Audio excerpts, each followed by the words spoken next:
Hello and welcome to my channel, The Grape Jelly Library. I cannot wait to show you the book I chose strictly for the cover.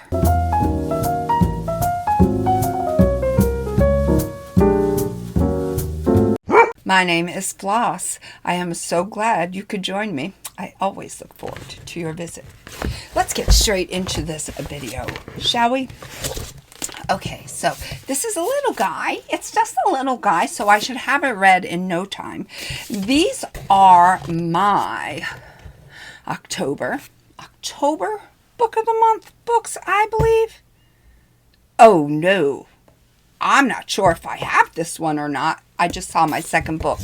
I'm not sure. I'm going to pretend that I don't, even if I do. Okay, so let's get into the first book that I chose strictly for the cover. It's Discontent. It's by Beatriz Serrano. It looks like this. And you know what? Quite often, is there a glare? Quite often, this is how I feel. Quite often. I would love to strike this pose because sometimes life. I am very glad and thankful for the life that I have. But sometimes the day goes that way. Okay, on the surface, Marissa's life looks inviolable. She lives in a beautiful apartment in the center of Madrid. She has a hot neighbor who is always around to, this is a spicy book, we'll just say visit with her. And she's risen through the ranks at a successful advertising agency. And yet, she's drowning in a dark hole of existential dread induced by the banality of corporate life. Marissa hates her job and everyone at it. She spends her working hours locked in her office, hiding from her co-workers, binging YouTube videos, and getting high on tranquilizers. When she has the time, she goes on absurdly long lunch breaks or escapes to her favorite museum, where she contemplates the meaning of life while staring at Hieronymus Bosch paintings. Excuse me, I am not too privy in the art world, so my apologies. But Marissa's dubious success, which is largely built on lies and work she's stolen from other people, is in danger of being revealed when she's forced to go on her company's team building retreat. Isolated in the Segovia forest, surrounded by psychopathic bosses, overzealous co-workers, flirty retreat staff, and an excess of drugs, Marissa finds her carefully crafted office persona beginning to crack.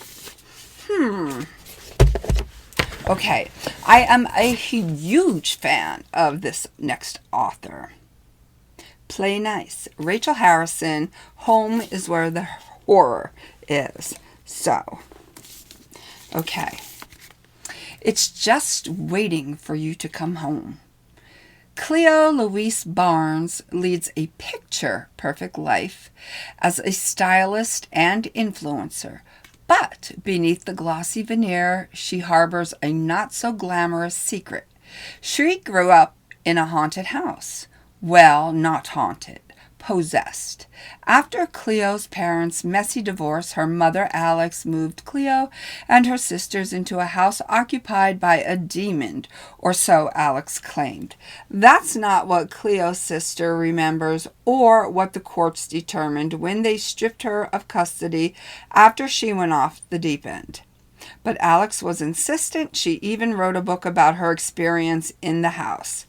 After Alex's sudden death, the supposedly possessed house passes to Cleo and her sisters, where her sisters see childhood trauma. Cleo sees an opportunity for house flipping content. Only as the home makeover process begins, Cleo discovers there might be some truth to her mother's claims. As memories resurface and Cleo finally reads her mother's book, the presence in the house becomes more real and more sinister, revealing ugly truths that threaten to shake Cleo's beautiful life to its very foundation. I am a sucker for a haunted house. I love them. This is a darling cover, and I feel like it's a great book for me to get to this November. I better get reading. Ellen O'Clover, The Heartbreak Hotel. Your baggage is welcome here.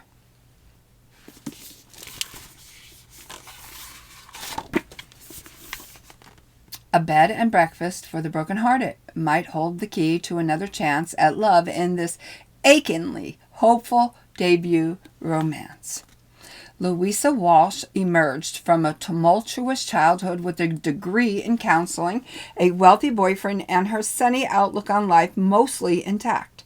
But that optimism is tested when she's dumped and left unable to afford rent on their gorgeous house in the mountains of Colorado. Even with her life in disarray, Lou knows losing the one stable place she's ever called home is not an option.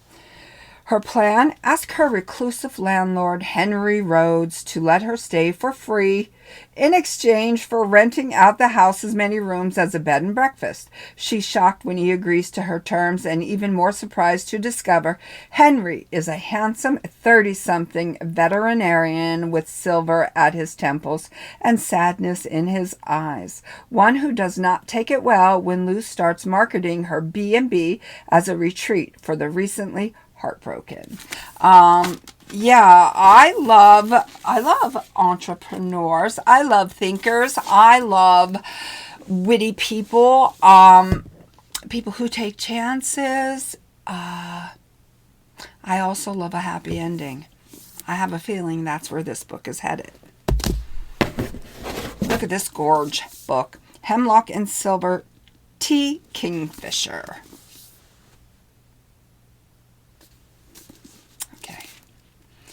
Healer Anja regularly drinks poison. Not to die, but to save. Seeking cures for those everyone else has given up on. Ooh, that almost didn't make sense to me. I will reread that. Not to die, but to save. Seeking cures for those everyone else has given up on. But a summons from the king interprets her quiet, herb-obsessed life. His daughter Snow is dying, and he hopes Anja's unorthodox methods can save her. Aided by a taciturn guard, a narcissistic cat, and a passion for the scientific method, Anja rushes to retreat Snow, but nothing seems to work. That is, until she finds a secret world hidden inside a magic mirror. This dark realm may hold the key to what is making Snow sick, or it might be the thing that kills them all. I have been wanting to read this book for so long. We're finally going to do it. Where'd you go, Bernadette? By Maria Semple. When 15-year-old B claims a family trip to Antarctica as a reward for perfect grades, her fiercely intelligent but agoraphobic mother, Bernadette, throws herself into preparations for the trip.